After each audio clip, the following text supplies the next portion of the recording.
Olá, queridos alunos, sejam muito bem-vindos a mais uma entrevista do nosso canal. Hoje, a professora convidada para essa entrevista é a professora Sara Helena Barbaresco de Góes Soares. Ela é graduada em bacharelado em tradutor e intérprete pela União das Faculdades dos Grandes Lagos, Unilago, em 2009. É graduada em licenciatura em Letras Inglês-Português pela União das Faculdades dos Grandes Lagos, Unilago, em 2010. Também é especialista em metodologia do ensino de língua portuguesa e literatura pela FAEL, em 2011. Especialista em gestão escolar integrada e práticas pedagógicas pela Unicam, 2013. Especialista em educação, comunicação e tecnologias em interfaces digitais pela Espaço, em 2016. Atualmente, concentra-se na área de gestão, mas já atuou no ensino da língua portuguesa, língua inglesa, literatura, redação, revisão, tradução e metodologia científica. É sócia proprietária do Polo Educacional Estácio, graduação e pós-graduação à distância, desde 2013, e é diretora pedagógica e sócia proprietária do Colégio Excelência Educação Infantil e Ensino Fundamental, desde 2016. Professora Sara, em meu nome e do meu esposo Bruno, nós gostaríamos muito de lhe agradecer por você ter aceito aqui o nosso convite para a nossa entrevista. Seja muito bem-vinda. Muito obrigada pela acolhida, Joyce. É um prazer estar com vocês. Espero poder contribuir aí com esse projeto maravilhoso que vocês estão fazendo de compartilhar e promover conhecimentos integrados. Muito obrigada. Nós quem agradecemos. Bom, queridos alunos, o nosso tema de hoje é educação e albinismo. Bom, como todos bem percebem, a educação está passando por um momento bastante delicado, se não conturbado. Então, gostaríamos de saber da professora Sara quais têm sido os impactos que você observa no público em geral. Realmente, a educação ela foi um setor que foi grandemente impactado, né, e de uma forma negativa nesse momento atípico. Nós estamos sentindo os impactos de todos os lados, né, a suspensão das aulas presenciais e de uma forma completa e repentina o funcionamento da vida de pais, de alunos, de professores, da escola. Todos tiveram que tentar se adaptar a uma nova rotina. Digo tentar porque ainda estamos em adaptações, né? Tem famílias que não conseguem seguir o ritmo, a escola precisa sempre se replanejar, fazer novas tentativas para tentar entregar o ensino da melhor forma. O que eu tenho percebido é que os alunos eles têm sido privados, né, da socialização com os colegas, e isso com certeza vai afetar o amadurecimento, o desenvolvimento deles enquanto pessoas, né? E o impacto, a gente sabe o impacto no rendimento escolar, isso é fato, né? Criança não aprende sem interação, contato, sem estímulo imediato. A saúde física e mental dos nossos alunos também podem ficar comprometidos, porque as crianças também ficam estressadas, entediadas, elas isoladas, convivendo com adultos que também estão estressados, entediados e também às vezes não sabem lidar com crianças assim. Então, assim, quando tudo isso passar, a gente vai ver muito aluno com emocional abalado, não apenas com problemas de aprendizagem. E quando a gente fala da família, os impactos da família, a gente tem pais que estão trabalhando em home office, ou aqueles que ainda trabalham em serviços essenciais, né? Ambos também tiveram que se adaptar. Não é fácil você trabalhar em casa com criança, não é fácil você trabalhar o dia inteiro e chegar em casa e ter um acompanhamento maior nas atividades escolares do seu filho. Antes, o que era exclusivamente da escola acaba ficando hoje com o pai, né? E os professores nem se fala, né? Os professores, eu falando da educação básica, porque eu estou na gestão de uma escola de educação básica, eles não foram preparados para gravar vídeo, para dar aula ao vivo, para atuar remotamente. O professor, ele precisa de feedback do aluno, precisa de contato, e a tela é fria, né? Infelizmente, eu tive e tenho excelentes professores que em sala de aula dão aquela aula maravilhosa e quando dá o play, trava, né? E tem outros que são mais enrolados. A gente tem que lidar com barulho de casa, com, né, os imprevistos, com a internet que às vezes falha, tanto do professor quanto do aluno. Então, assim, é muita mudança, muito impacto. E a escola tem que mudar, assim, a toque de caixa, o seu planejamento, para tentar uma forma de entregar educação. Sem dúvida, são desafios bastante severos. E tendo em conta que muitos educadores, inclusive os pais, eles não consideram o ensino remoto efetivo, nós gostaríamos de saber, que a senhora pudesse então nos descrever a diferença entre o ensino remoto e o EAD. E na sequência, como que a senhora avalia o processo de ensino e aprendizagem hoje? Existem várias diferenças entre o ensino à distância, o EAD, para o formato que as escolas estão trabalhando hoje, né? Basicamente, assim, o EAD, ele tem uma modalidade, é uma modalidade que tem regras e métodos próprios, tem um planejamento próprio para isso, né? E um fator determinante no EAD é que, na sua grande maioria, o público é público adulto, a faixa etária é diferente, né? Hoje a gente está lidando com crianças. Então, o que nós estamos lidando hoje é com uma modalidade remota, de aprendizagem remota, que é uma medida emergencial, provisória de atendimento ao aluno, né? E eu acredito que é isso que gere angústia também nos pais, né? Porque, assim, os pais, eles comentam, meu filho não está aprendendo, meu filho não está aprendendo, né? Meu filho não se concentra, ele não quer assistir aos vídeos. É claro que está longe do ideal, né? Mas é o que a gente tem para o momento, né? E é complicado realmente você colocar crianças na frente de uma tela de computador e querer que eles aprendam da mesma forma que eles aprenderiam como se eles estivessem em sala. Então, é fato que o processo de ensino-aprendizagem vai ficar comprometido, já está comprometido, não tem como não ficar, né?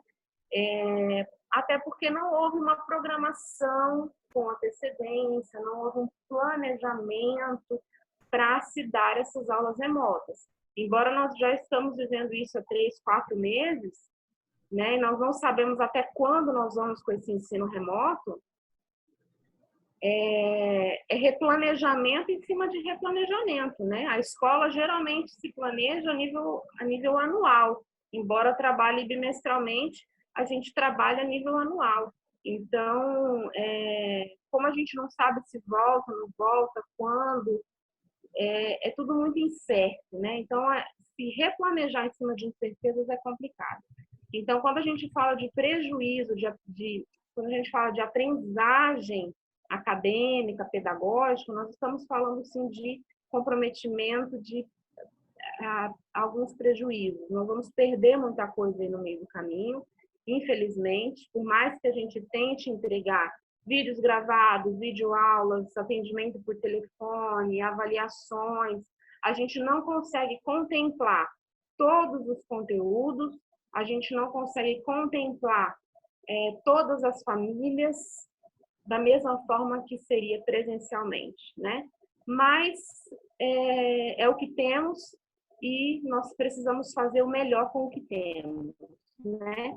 Nós continuaremos sempre buscando as melhores alternativas para que o aluno mantenha o mínimo de rotina possível em casa.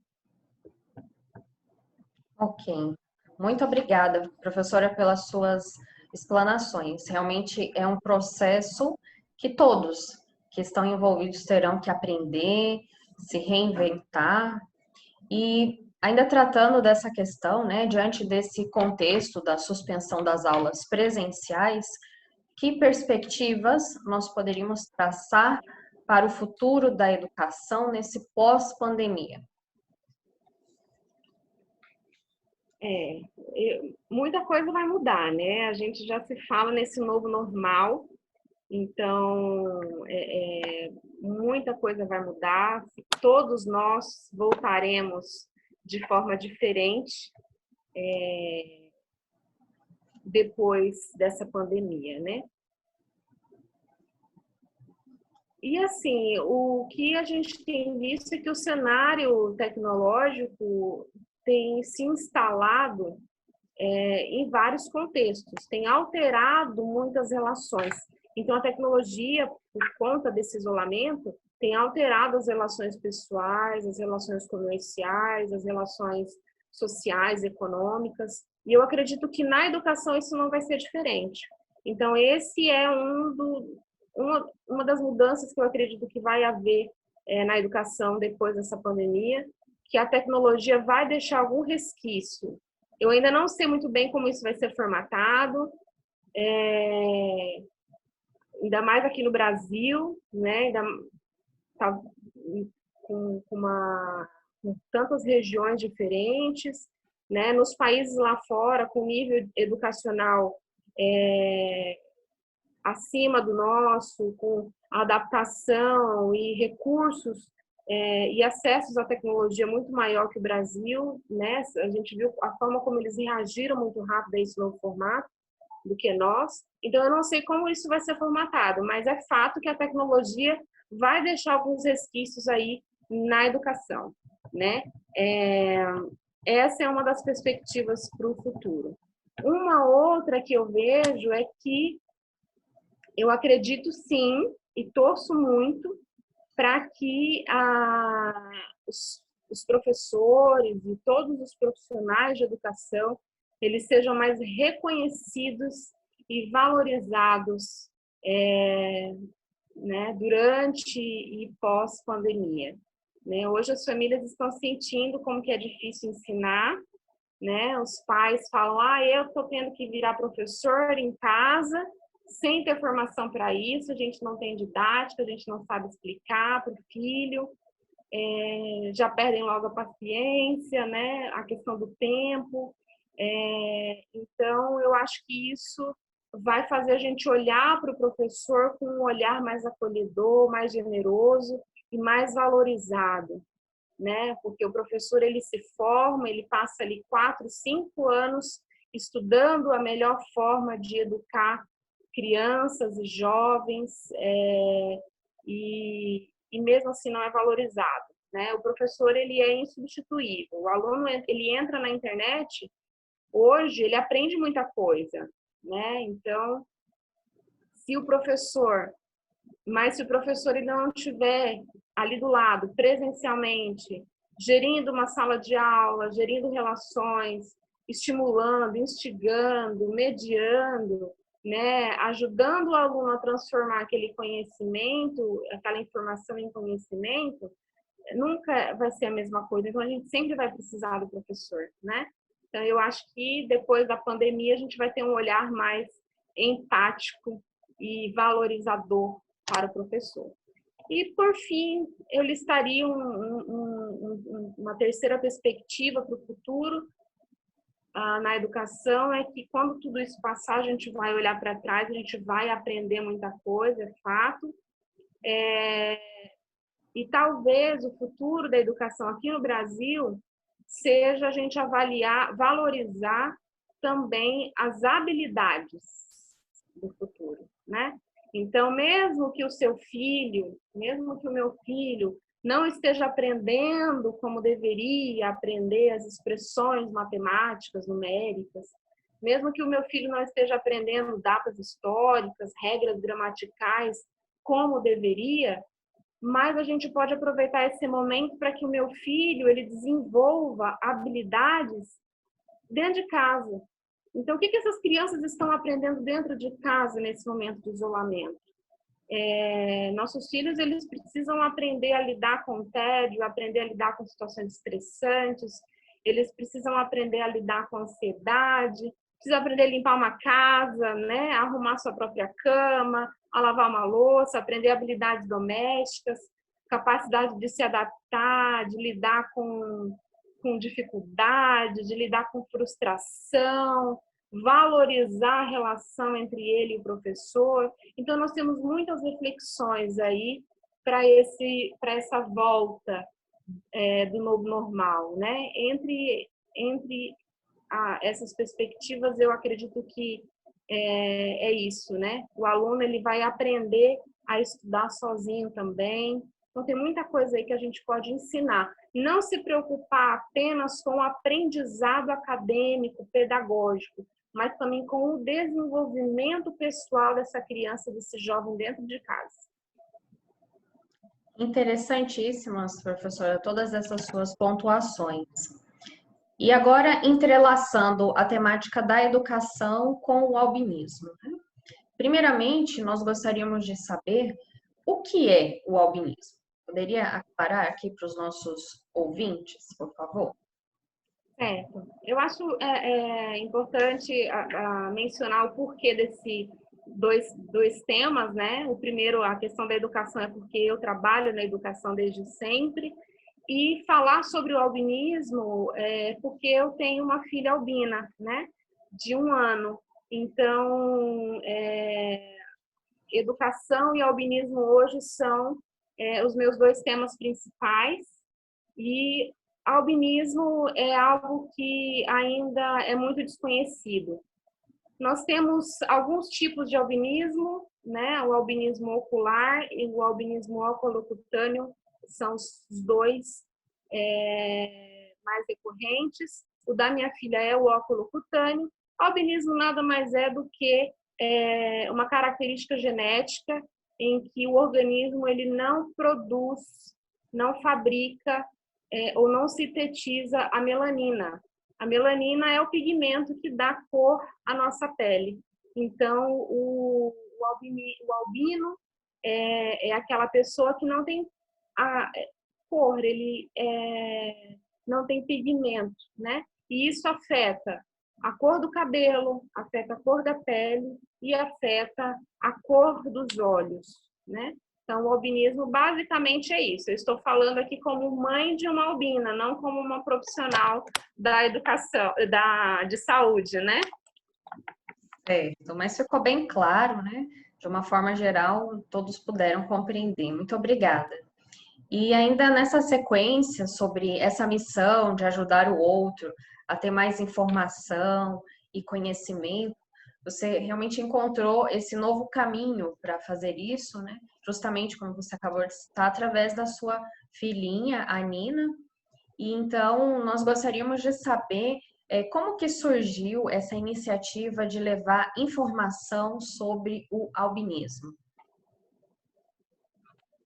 Certo. Então, justamente por isso, porque eu acredito no poder da informação, né? A gente vai combatendo preconceitos, abrindo mentes através da informação. Então, assim como quando ela nasceu, eu sofri um impacto muito grande porque eu não sabia o que era albinismo, né? Eu via minha bebezinha nascendo com aquele cabelinho branco e eu falei, tá tudo bem? O que está acontecendo? A partir de então, né, eu senti que a minha vida mudou porque eu tive que agora mergulhar num universo de novas informações para conhecer o albinismo, para poder ajudar minha filha. Então, assim como eu não conhecia nada sobre o albinismo, muitas pessoas também não conhecem. E os albinos, eles são são vítimas de preconceitos, de estigmas, de tabus, e eu criei a rede social dela para que a gente pudesse combater tudo isso. Na verdade, o motivo principal, inicial, de eu ter criado o Instagram dela, já deixo aqui que é o @nina.albina, quando eu criei o Instagram dela, foi pensando em mim também, como uma forma de aceitação. Porque eu me preocupei muito com o preconceito que minha filha poderia sofrer quando ela fosse crescer, né? Ela era uma bebê linda, normal, né? Visivelmente perfeita, mas eu não sabia o quanto ela ia enxergar, porque a falta de melanina afeta a visão do albino. Então, eles têm baixa visão. Eu não sabia se ela ia enxergar, o quanto ela ia enxergar. Por causa da baixa visão, eles desenvolvem o nistagmo, que é aquele olho tremido, aquele olhar que vai e volta, né? Esse nistagmo, geralmente as pessoas associam a alguma deficiência mental, algum problema neurológico, cognitivo, e isso gera preconceito, né? Esse nistagmo acontece porque eles não conseguem focar, então é como se eles estivessem buscando o tempo todo a focalização correta da imagem, né? Eles não têm a visão central, somente a periférica, na grande maioria dos casos, né? Então, assim, muitas pessoas acham que o albinismo é doença, que é contagioso. Então, eu resolvi expor, né? Levar informação às pessoas, educar as pessoas quanto ao albinismo. E eu recebi muitas mensagens de apoio. Foi por meio do Instagram da Nina que eu conheci mães de albinos que já eram mais velhos, que eu conheci albinos adultos, que eu conheci filhos de pessoas albinos que não, e esses filhos não nasceram albinos, enfim. O meu universo se abriu, a gente criou uma rede de apoio muito grande, e Nina hoje, o Instagram dela é minha grande oportunidade de educar, de levar informação, de ajudar outros, da mesma forma que eu fui ajudada lá no começo. Eu recebi muito apoio de pais e hoje eu também posso ajudar outros pais, né? E compartilhar experiências, compartilhar como que é a vida de uma criança albina e levar informação. Muito interessante, professora Sara, ver esse seu olhar de transformação, né? Diante de um desafio, converter em algo positivo, buscar novos olhares, né? Excelente, tá? De parabéns, a gente fica muito contente. E também aí, para os nossos alunos, nós vamos estar deixando lá na descrição desse vídeo o endereço do Instagram da Nina Albina, tá certo? Vocês vão poder conferir lá depois. Bom, e ainda tratando da Nina, nós gostaríamos de saber, particularmente, a sua opinião, como é então ser a mãe de uma bebê albina, né? Que cuidados específicos você precisa ter com ela? Certo. Quando ela nasceu, né, eu acho que a maioria das pessoas, até com uma forma de acalmar a gente, fala assim, não, mas é só cuidar da pele, é só um bebê branquinho, né? Você vai ter que ter um cuidado com a pele, né? Mas quando a gente vai pesquisando, a gente vê que não é só isso. Na verdade, o que preocupa mais os pais de albinos é a visão, é a forma como a visão vai se desenvolver, né? Basicamente, os médicos que cuidam de um albino é o dermatologista e o oftalmologista, né? O médico especialista em albinismo é o dermatologista. Mas a gente acaba indo mais no oftalmo do que na dermato, né? No dermato. Porque com o dermatologista é mais assim, um acompanhamento mesmo, para ver se está tudo bem.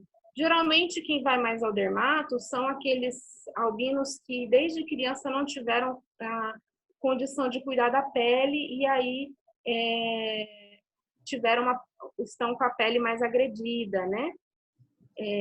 Mas a pele da neném hoje a gente cuida usando protetor solar, cuidando com os horários de pico de sol, cuidados que geralmente todo mundo tem, né? Mas a gente cuida um pouco mais.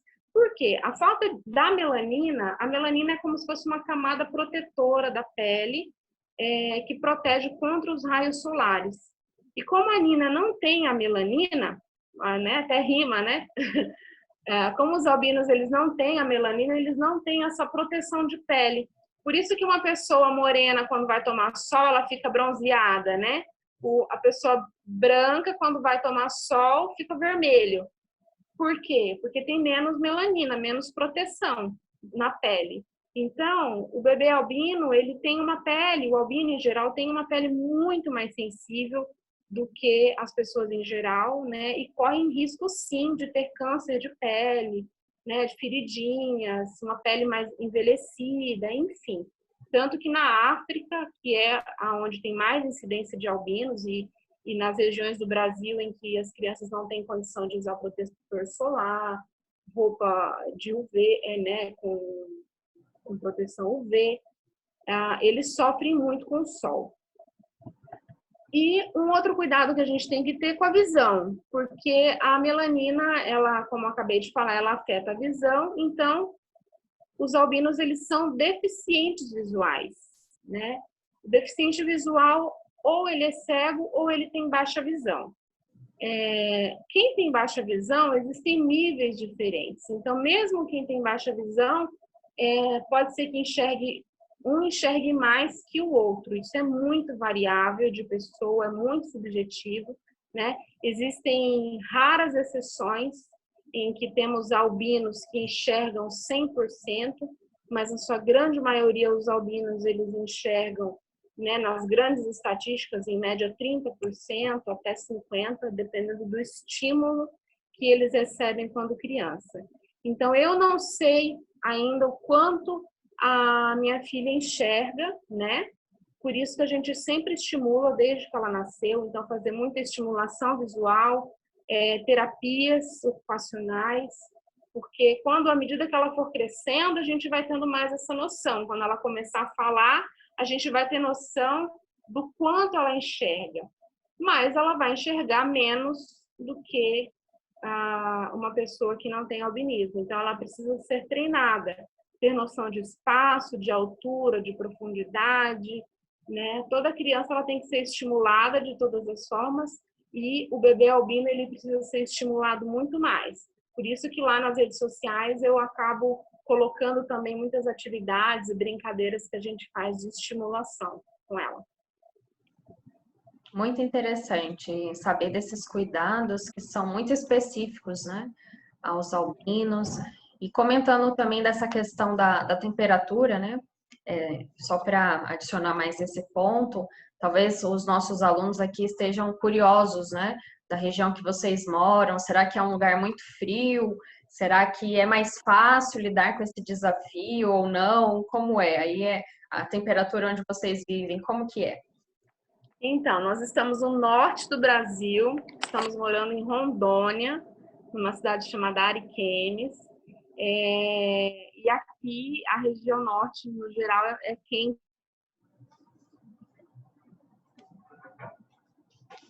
ardido, né? É um calor úmido, então a gente sofre bastante. Tem um estoquezinho de protetor solar ali para neném, e além o sol também, ele incomoda, só adicionando uma curiosidade, a claridade. Então, a maioria dos albinos, eles têm fotofobia, né? Então, o sol, ele não afeta apenas só a pele, mas ele também afeta a visão, né? Então, eles têm uma sensibilidade muito grande ao sol. Então, a maioria dos albinos, eles também usam óculos para tentar corrigir uma miopia, uma hipermetropia, mas isso não melhora a quantidade do que eles visualizam, melhoram a qualidade. Então, a grande maioria dos albinos usam óculos de grau, mas também usam óculos de sol para proteger da claridade, né? Então, nós estamos morando aqui numa região, a Nina nasceu numa região desafiadora, né? Do que alguém que nasce lá numa região mais fresca, mais chuvosa, por exemplo. É verdade. E com certeza vocês estão se empenhando em fazer o melhor, né? Para cuidar bem dela. Parabéns.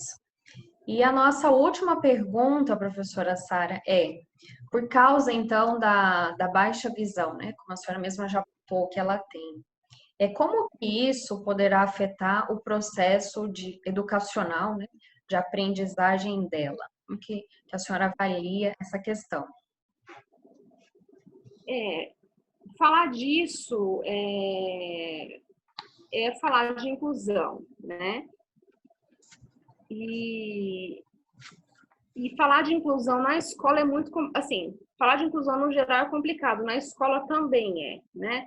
Porque nem sempre as escolas e os profissionais de educação, eles estão preparados para atender todo tipo de necessidade especial que cada aluno venha a surgir, né? E no caso do albinismo em si, que é a necessidade especial, né, em voga aqui com a gente, ele nunca é tratado, por exemplo, nos cursos superiores de educação. Então, quando se fala de educação inclusiva, nos cursos de educação, não se fala de albinismo. A gente ouve falar de albinismo, talvez lá atrás, na educação básica, em biologia, quando está estudando sobre genética, né, o azão, azinho, mas ninguém sabe o que está envolvido na necessidade especial que o albino precisa dentro da escola. Então, sim, o albino ele precisa de um acompanhamento, de uma adaptação no processo educacional. Eles serão pessoas normais, né? Poderão atuar em um campo vasto de trabalho, embora tenha suas limitações, né? Não é, por exemplo, em toda profissão que o albino vai se encaixar, mas eles vão ter uma vida normal, mas para isso eles precisam de algumas adaptações, né? Então, por exemplo, por causa da dificuldade da baixa visão, eles talvez vão ter dificuldade de enxergar o quadro. Então, talvez a gente sente mais na frente, não deixe o albino sentar no fundo, né? Talvez eles vão ter dificuldade de ler as tarefas, então, tarefas impressas com letras maiores, talvez o livro didático vai ter que ser especial, com letra maior, ou então a família pode entrar com recurso tecnológico, ou com uma lupa, né? A gente vai precisar da ajuda do professor, talvez, em ler em voz alta, em ditar alguma coisa. Então, assim, é um trabalho em conjunto que precisa ser feito de informação, a família precisa trabalhar isso com a escola precisa acolher muito bem esse aluno, né? E trabalhar a questão da socialização, da inclusão. Como é que o coleguinha vai enxergar aquele aluno que tem aquele cabelinho branco, porque como a gente falou que a questão da baixa visão também é variável, a quantidade de melanina em cada albino também é variável. Então, pode ser que com o tempo, a Nina, por exemplo, ela sintetize e desenvolva mais melanina. O cabelinho dela é branco, mas pode ser que ele comece a ficar mais dourado, mais amareladinho, mais ruivo. Tudo isso vai depender do desenvolvimento dela, de cada organismo.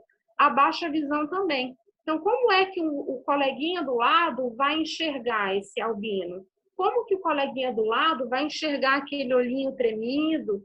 Como que o colega do lado vai enxergar que a minha filha talvez tenha mais dificuldade em ler um texto? Não porque ela tenha alguma deficiência cognitiva, mas pela dificuldade de enxergar mesmo.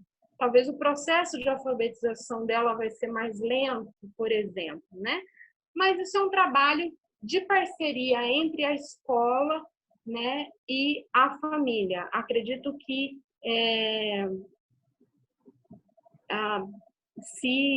quanto mais informação a gente levar, né, para a escola, que também nem sempre está preparada para atender albino, mais sucesso a gente vai ter. Excelente, nós gostamos muito.